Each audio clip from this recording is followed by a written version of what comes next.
so excited for this video because we are getting into my favorite season, and that is the fall. I believe it's mostly everyone's favorite season, but I am so excited because this makeup look was inspired by the upcoming fall season. I can't wait to layer on clothes, jackets. I can't wait to wear boots again. I can't wait to have my pumpkin spice coffee. I've been waiting for this moment all summer because I'm sick and tired of the hot weather. I don't think I have anything else to say. I'm really excited for you guys to see this video, and stay tuned if you want to see how to get this look. I already did my face off camera, so if you want to see a full face routine, you can check out my previous videos. I'm pretty sure I've done a full face in my 3 previous videos, so if you want to see that, you can go check those videos out.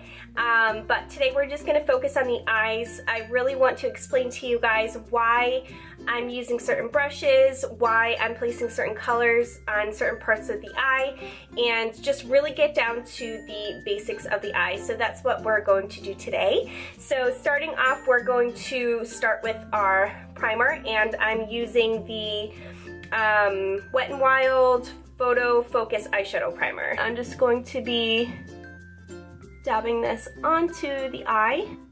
And the reason why we're using a primer is to lay down a smooth base to before we put the shadows on, so everything looks nice and smooth. So today we're just going to be sticking with one palette, and it's my most favorite palette ever. I'm sure it's everyone's favorite. It's the Morphe 35O palette, and it looks like this. And it has just like a ton of warm colors. On the right side you get your oranges, you get your warm browns, you also get your shimmery shades. Today we're just going to be sticking with a matte eye, so we're just going to be sticking with the orange shades, and we're going to use a couple of the browns. Starting off, we're going to use a big fluffy brush for our transition shade, and the reason why we're starting off with a transition shade is because the more you layer the product, the more you're going to get a more blown out, smoky kind of look, which is what we're going for today. Start off with the orange shade right here, and I'm just going to pick up a little bit on the brush, and we're going to start by placing the brush on the upper part of the crease, and we're going to start blending that into the eye in small circular motions. And just go back and forth in the crease and keeping that shadow up closer to the brow.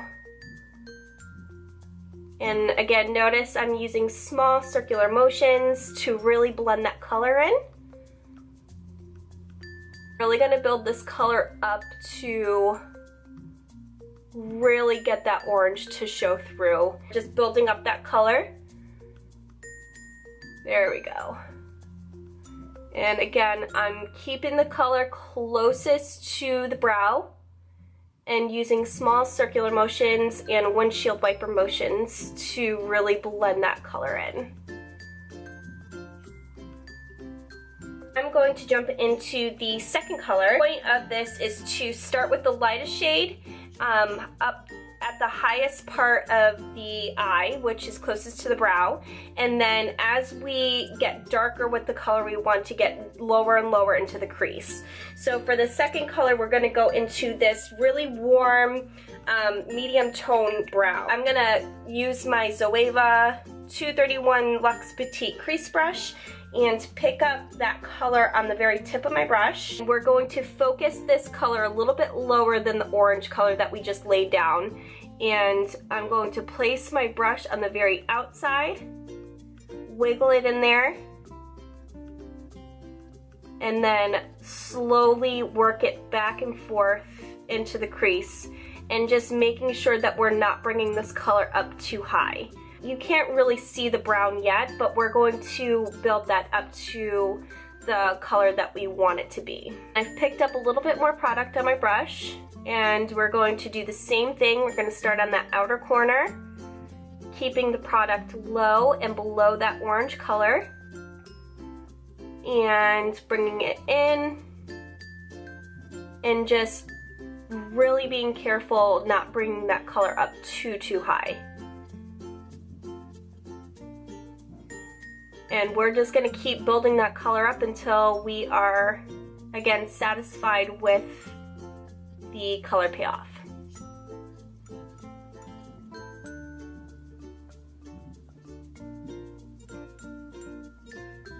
And this is a clean blending brush, and it's nice and fluffy.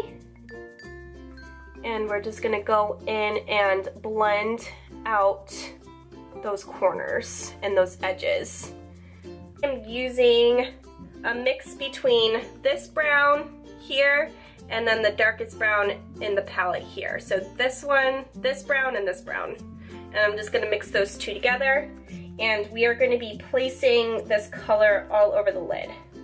So I'm using a flat lid brush, and this is really gonna pack that color onto the lid. And I'm starting closest to the lash line, and then we're eventually going to work that color up into the lower part of the crease. And I'm just using light patting motions. I'm not swiping. Patting motions is going to give us the best color payoff. Okay, we're going to go back into that palette and pick up the same two colors again on my brush, tap off the excess, and then go back in again.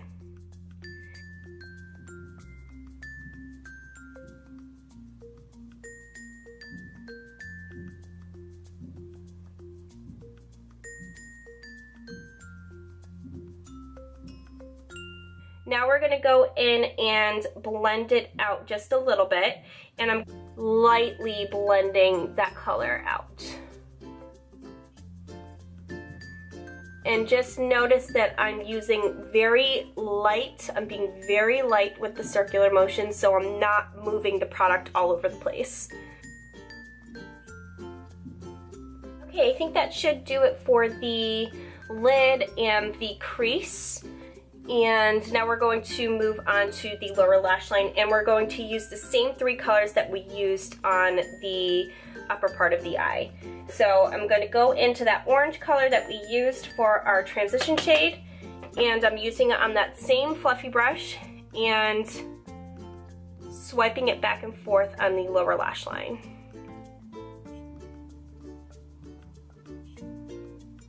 And going back into that orange shade and doing the same thing.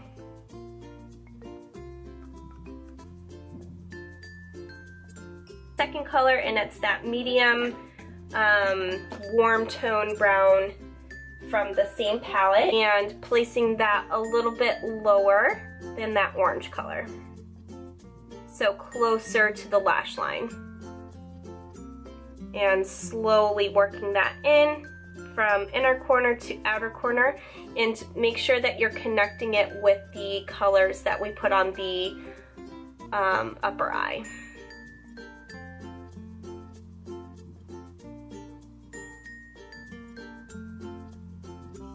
Okay, and before we lay down that last color, we are going in with an eye pencil, and we're going to line our waterline here. Go in with my trusty Marc Jacobs gel eyeliner pencil in black. And I'm going to, again, I'm just gonna line the waterline here. We're gonna go all the way into that inner corner. We're gonna use that last color on a small pencil brush, and we're going to mix those same two colors that we used on the lid, and we're going to work this color in closest to the lash line and really blow out that black eyeliner that we just put in the waterline.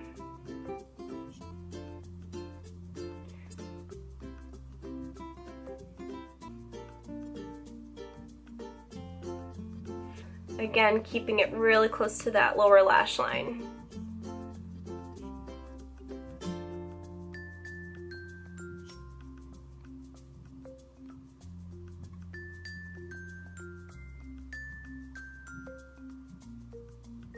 We're going to use my favorite mascara at the moment. This is just a sample, but this is the Tarte Tarteist Lash Paint Mascara. And this just gives so much volume. I can't even get over how much volume this gives me. This one, so good. So good. I don't think that we're going to use false lashes today just because this mascara is so good, but if you want to take it a step further and apply false lashes, go for it. I just think that because this mascara is so good and it gives so much volume, it kind of looks like I have false lashes on. So I'm just going to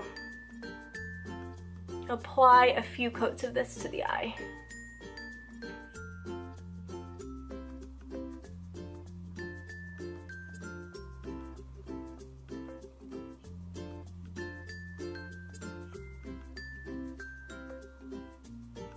Okay guys, so this is the finished eye look. I did go in and I used false lashes because I felt like it needed a little bit of an oomph. So I used my Ardell Demi Wispies. Feel free to leave them out. You don't need them. I thought that the eye makeup looked good without them, so feel free to not use false lashes. I just felt like being a little bit more dramatic today. So next we're just gonna finish off the look with the lip color with my Jordana Easy Liner for lips, lip pencil in Tawny.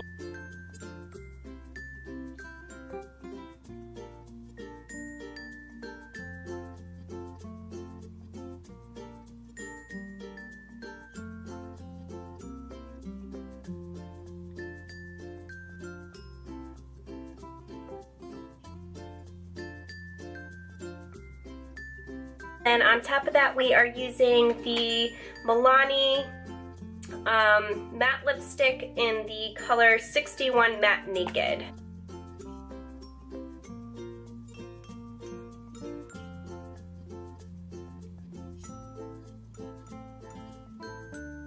You have it, guys. This is the finished look.